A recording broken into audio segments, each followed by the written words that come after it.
Friends, today we are going to discuss a very important theme, that is developing healthy work culture in the technical institutions. What made me to think on this topic is, I visit technical institutions. I find that there is not, in majority of the institutions, there is not proper work culture. The desired cleanliness is not there. I am not able to differentiate between teachers and students. So there is all round deterioration. And I am of the opinion that a time has now come when we look towards developing healthy work culture in the technical institutions. When there will be healthy work culture, there will be all round development of our students, and thereby they will develop competencies which are required by the world of work. So this topic will be dealt under 4 headings. One of the important aspect of developing healthy work culture is creating an academic environment. Creating an academic environment. Now, under this academic environment, there are a number of points which should take care. First and foremost is faculty development. I am of the firm view that until the faculty of the college is not up to date, nothing can happen. Faculty is the kingpin. All of you are the kingpins of shaping the destiny of our students.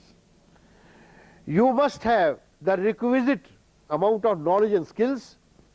You must be well experienced in the world of work. You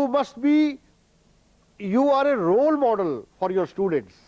Thereby, training and retraining of faculty is very important to create a healthy work culture in the technical institutions. I think you agree with me. Yes, sir. Now the next important point is building expert teams. In the technical institutions, the effort is not towards building expert teams. In a particular discipline, the head of department is responsible to make expert teams. That these 2 people are very good in estimating costing. These my 2 colleagues are very good in design. These 2 people are very good in management. Like that, depending upon the interest of students, we must build expert teams in our colleges. Now, that means the entire faculty must be divided into the areas of specialization, and the principal, the head of the department, and everybody must know what is that area which is his most dear area in which he is considered as an expert. And now effort should be made at the part of the colleges to develop these people and to acquire those competencies. Now the next point is academic autonomy. Teachers must be given full autonomy to teach in a manner in which they like. It is not always necessary that they must teach in the classrooms. They must be free to conduct the classes in whatever manner they like. If they like, they can conduct a class in the laboratory. If they like, they can conduct a class in the field. If they like, they can take the student to the industry. So there must be complete academic freedom for innovations and developments at the part of teachers. What do you think? I think it is desirable. Now, next point is the said one, I have already said it, that promoting innovations and developments should be encouraged by the top management, by the top executive, the principal, the head of the department. Anybody, any faculty member doing something new, taking new course of teaching learning process, he must be encouraged, and he must be rewarded for it, that he is doing something different than the ordinary things. The next point comes under this topic is linking instructional process with the world of work. By and large, what happens is our lecture work is too theoretical. The teachers do not know why he is teaching a particular topic. So, what effort should be from your side? You must think why you are teaching a particular topic, how it is going to help the students, in what way it is, in what way and where the student will be requiring this knowledge and skill which I am passing on to them. So, every time when you deliver a lecture, you must find out where this knowledge and skill will be usable in the world of work. That is what is called linking instructions or linking instructional process with the world of work. Then there must be performance assessment of the teachers. Now you will get frightened with this when I say performance assessment. It is very, very important that teachers' performance must be assessed from the students basically. It is the students who can tell to the teachers, provide a feedback regarding teachers, whether he is competent, whether he talks properly, whether his blackboard handwriting is okay, whether he gives guidance to the students, etc., etc., about his temperament. So therefore, his performance assessment is very, very important, not for the purpose of punishing, but for the purpose of improving him, improving the teaching learning process. And his feedback obtained from the student must be passed on by the head department to the teachers to look into what the student think about him. So the performance assessment is not taking place, and thereby teachers are not very serious about their role, the very role of converting teaching into learning, developing problem solving abilities in the students. So therefore they are only telling something which they feel desirable. But the most important part is development of problem solving abilities, development of learning to learn skills into the students. Are you understanding me? Yes, sir. Fine. After that, as I said, greater stress on learning. Now learning is different from teaching. When I teach, I do not know whether my students are learning or not.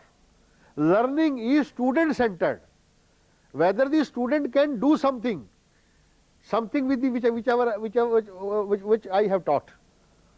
So the teacher has to see that after every lecture, within the course of lecture, whether the teaching is being converted into learning.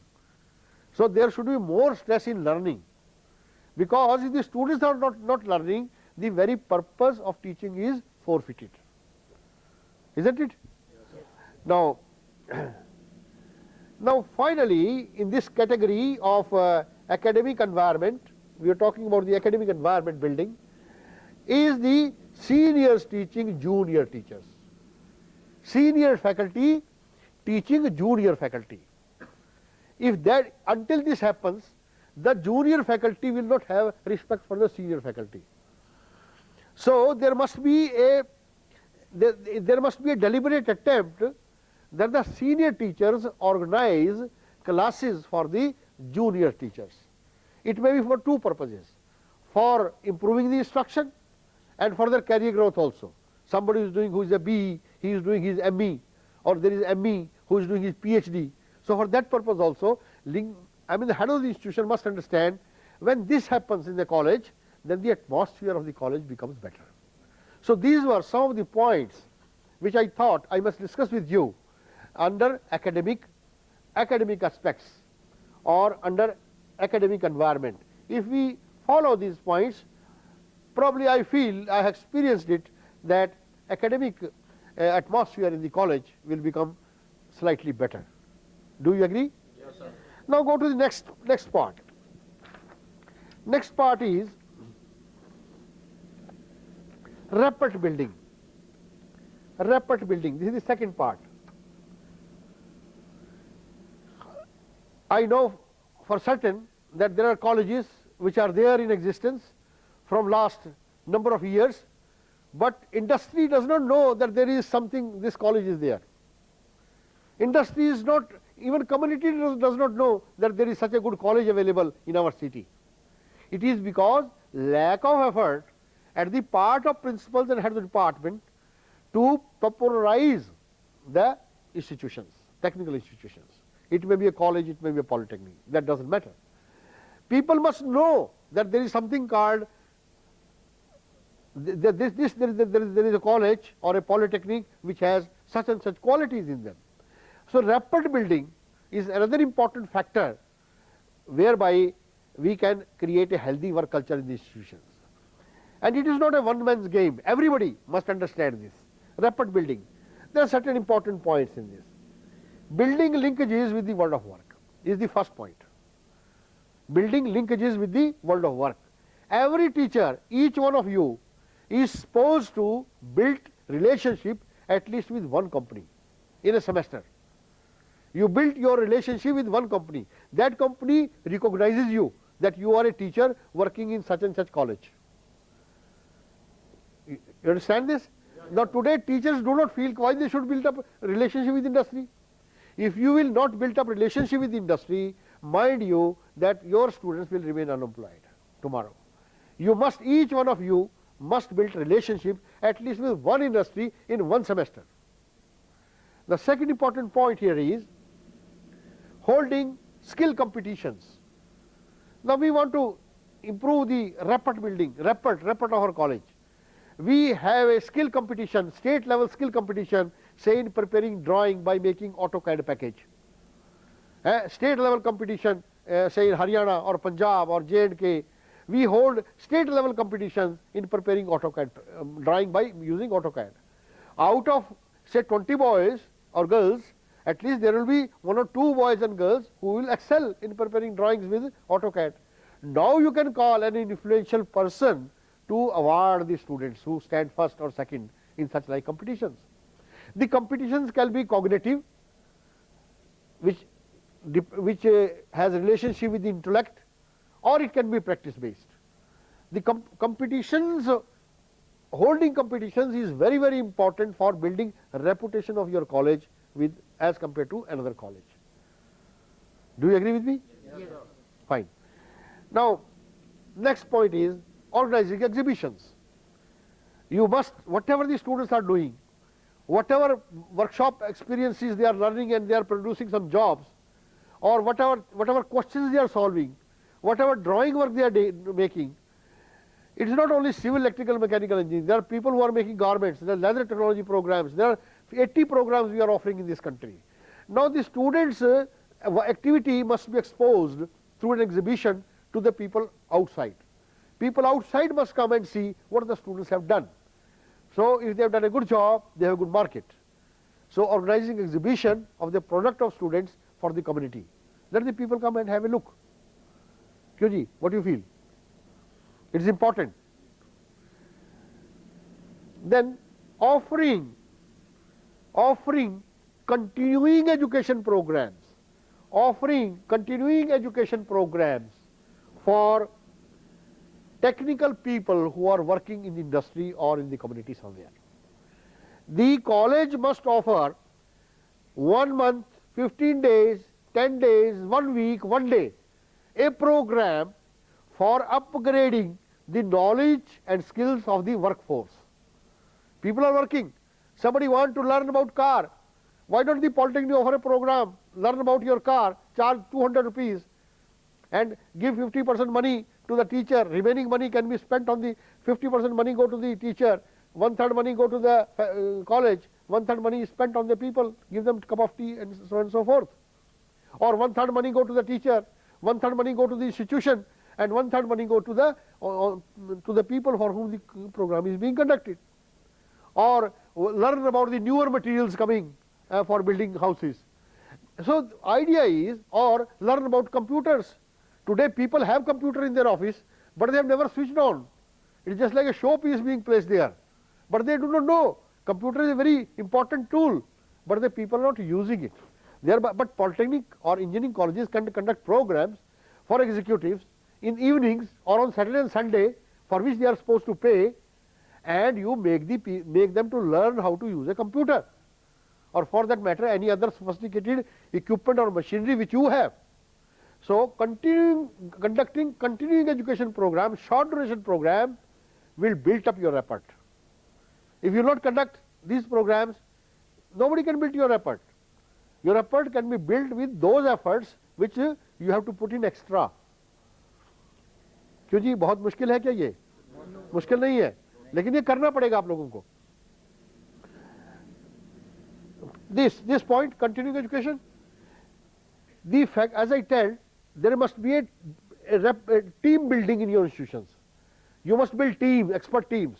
Now those expert teams should organize short duration programs for upgrading the knowledge and skills of people who are working in the field. These people, it should be need based. Say, just like I said, computer education. You organize a program in computer education, charge 400 rupees as a fee. 1/3 money should be kept in the college. 1/3 money should be given to the people who conduct the program, and 1/3 money should be spent on the people for whom you are conducting the program.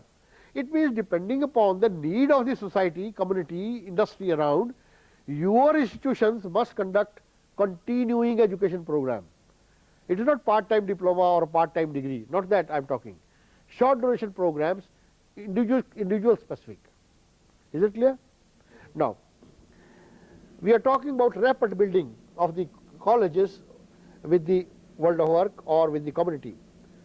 Offering, next point is, if you want to build a rapid of your college, offering consultancy services to the industry and community is another very important area.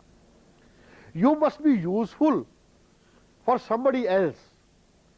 You must be, your expertise lies how you are going to help the community, and how your expertise should be for helping the industry to grow. If you cannot do that, maybe in your library, it must be usable by other people, not only by you. There must be people from the society who must be members of your library.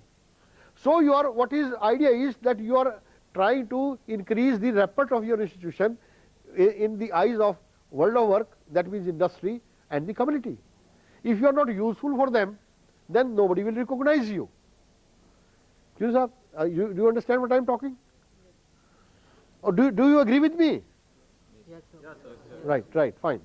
Well, these are difficult tasks, but these initiatives need to be taken. Today in the government sector, you just cannot say anything to anybody, because he says, what to me, why should I perform all these functions?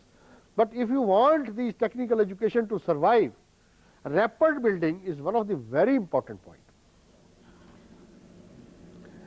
Then last point is offering non-formal skill development programs for weaker sections of society. You must do something, spare capacity, whatever spare capacity you have, organize 10 days program, 1 week program, 1 month program for weaker sections of society, so that once you give those skills, people start earning their livelihood. Because we have to return the fruits of independence which we are having, which we are, having good clothes, good environment for study. Now we have to give back to the freedom which we have obtained in terms of education to the weaker sections of society. Spare capacity of the college must be utilized for training the weaker sections of society by organizing small programs to them. Maybe you tell somebody how to make a char barba, he starts earning his livelihood with that. Maybe you tell somebody how to do caning a chair, he starts earning his livelihood with it. It is very important for him. Teach somebody, if you have a facility, how to tailor a garment. Well, the person will start doing that, and rather than going on the road for begging, he will start doing some positive activity. Isn't it? Yes. So rapid building is your linkage with society, community and industry. So the second point in this series is, if you want your institution to excel, if you want to create healthy work conditions, is a clean environment is another very important area. Our institutions are not clean. Classrooms are not clean. Our toilets are not clean. Our lawns are not clean. Our hostels are not clean. Everywhere filth and filth. And where there is filth, you cannot consider it as a temple for learning. If you want your institutions that they become temples of learning, we will have, all of us have to understand the value of clean environment. Now it has some points for your kind information. Clean environment can be good housekeeping. Good housekeeping, everywhere cleanness, good housekeeping. It has some points underneath. Good housekeeping means sort out everything and discard unnecessary from time to time. There must be a period when all of us discard those things which we don't require, sort out your departments, throw off that material which you don't require, और वो जो रद्दी है उसको फेंकिए नहीं, उसको बेच दीजिए, and nothing is to be thrown out like that. So this is one point. Second point is a place for everything and everything at its place. Everything, you must have a judgment. Where should I place this? Where should I keep this? A place for everything and everything in its place. These are the basic principles of housekeeping. Next is maintain high standards of cleanliness. When we are taking tea in a broken cup, the students will also take tea in the broken cup. You don't take tea in a broken cup. You clean the environment to begin with. Students will start cleaning the environment. You please have an experience. You as a teacher, if the tables are not cleaned, you start cleaning the tables. You will say, is it my responsibility? Your responsibilities are tremendous. Your responsibility as teachers cannot be counted, because you are the role model for your students. When you will clean the table, your students will also clean the table.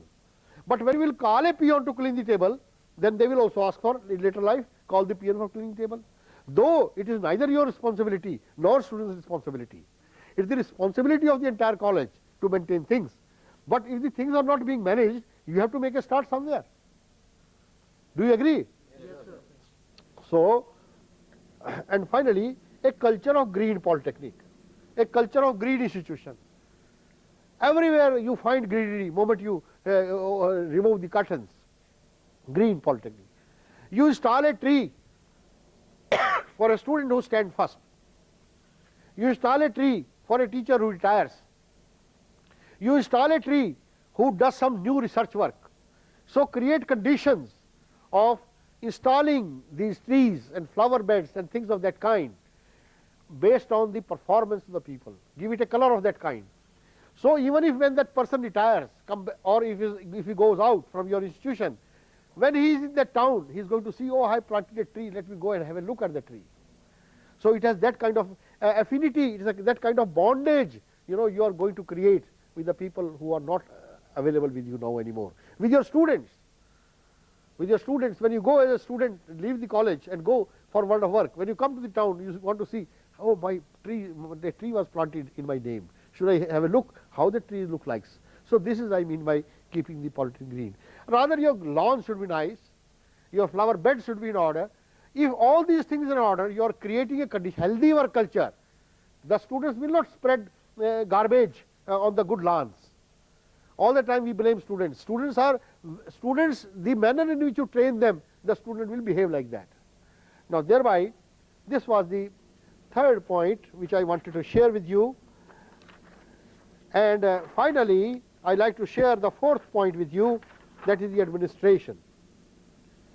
What kind of administration we are envisaging for our colleges and polytechnics? Administration is very important. And which administration, if it is not well organized, it can create havoc, I tell you. There are certain points for your consideration. You may discuss later amongst smaller groups.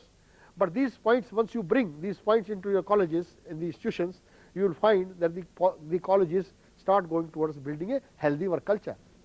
One thing is SOP, simple operating process. We want large number of paper to be filled in for just writing a one-day application. It should be simple. Simple operating process. How we are going to operate, how we are going to conduct ourselves. If I want some money, there should be simple process. I should just fill in a couple of lines. The money required, the name, money required, and what purpose you require, from where you should get that money. That's all. So simple operating processes. They are not difficult. Only thing is we don't want to have simple processes. We want to have difficult processes so that people are not helped. So if you want a very healthy work culture, you will have to devise simple operating processes. Delegating authority. If you are not, the principal is not there, who is the next man in his place? If the head of department is not there, who is the next man who can coordinate? So delegation of authority, I tell you, we release the pressure of the top executives, and the system will function better. Only thing is, in this country we are not habituated of giving these powers to our junior ones. If you give powers to the junior ones, I tell you, it will lead towards better institutions. Impartial behavior. We must, the chief executives, all of us from ourselves, we must not have impartial behavior. Let's say with students, to whom I will give 0 because one day he scolded me or he did not stood up, or to him I am giving 10 because he seduces me every day. There must be a partial behavior at the part of first chief executive, then heads of department, then with you. Until you deal people with impartial behavior, I tell you, there will be chaos, and there will be problems, there will be unrest into the technical institutions. Then transparent functioning. There is a lot of corruption in our country. We are known for our corruption, and corruption is more at the top. And thereby, if you make it transparent, why are you making use of a car? Why you are going on a travel plan, travel visit every day or once in a week? You make it transparent that why I am going, why you are not going. If that happens, the atmosphere will become better. Taking cup of tea, if I take a cup of tea from the government money, I should also tell you that you also do something. There must be some provision that within 10 rupees or 15 rupees or 20 rupees, you are autonomous. You can give a cup of tea to anybody. So what I mean is, transparent functioning always help. Somebody must not doubt you with an eye which is different. You must be respected, and respect must be commanded, not demanded. Thereby, it comes by transparent functioning. Next point coming to my mind is discourage backbiting. Mind you, in this country, a lot of people keep talking ill of others to the chief executive. And if chief executives start functioning on these backbiting aspects, there comes the end of a college or institution. Don't encourage backbiting. If there is a backbiting going on, please understand that something wrong under your administration going on. You call that man for which the backbiting is taking place. You ask that man to say in front of that man for whom he is doing the backbiting. If you are a good executive, after all you are young teachers, tomorrow you are going to occupy very senior positions. Please imagine if somebody backbites about somebody to you, you must understand something wrong going on in your college. And now you try to sort out, calling them together. Now you say what you want to say. Now next time, dare not that man will come and backbite before you. So this is a very, very important aspect. Otherwise, administration can never be improved. People keep on backbiting. There are divisions, divide and rule. These are very, very things which we should avoid from the colleges. Then macro and micro level planning is another aspect. The problem is we don't plan, neither at the macro level, at the institute level, nor at the micro level, at the classroom level. Until we plan, things can never happen. We may not be able to achieve the entire objectives completed.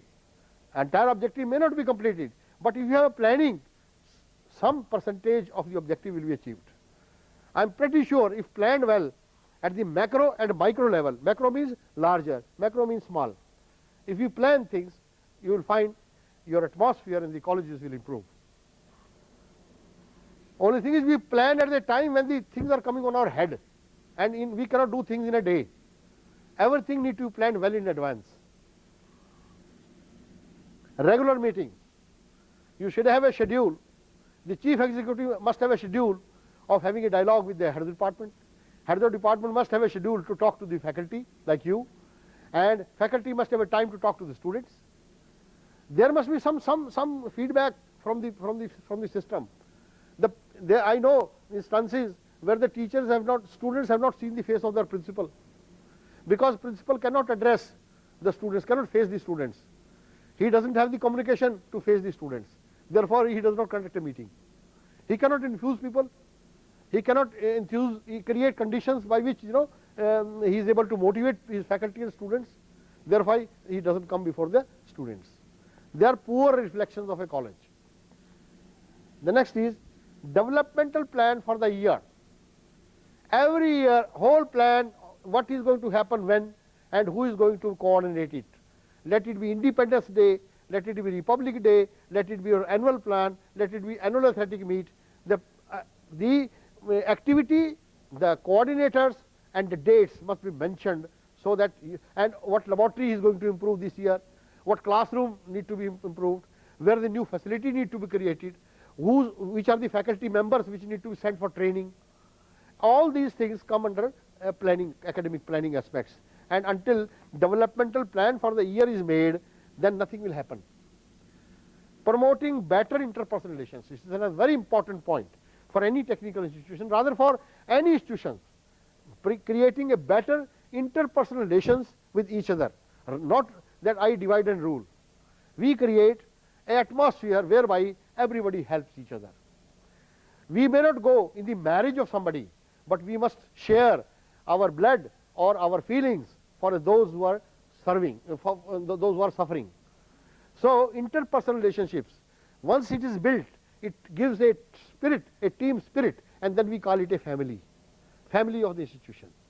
So that kind of atmosphere we have to think to be created. But once we create a condition of divide and rule, your institution cannot progress. Whatever effort you make, it cannot progress. Well, friends, these were some of the thoughts I thought I must share with you, and you can have meetings with your other colleagues and discuss these points, what I have told to you. I shall provide handouts to you, to one of you, which can be circulated, and if these points are taken care at different levels, at the chief executive level, at the head of the department level, and at the teacher's level, even to the student's level, there is no doubt in my mind that healthy work culture will not exist. I thank you very much.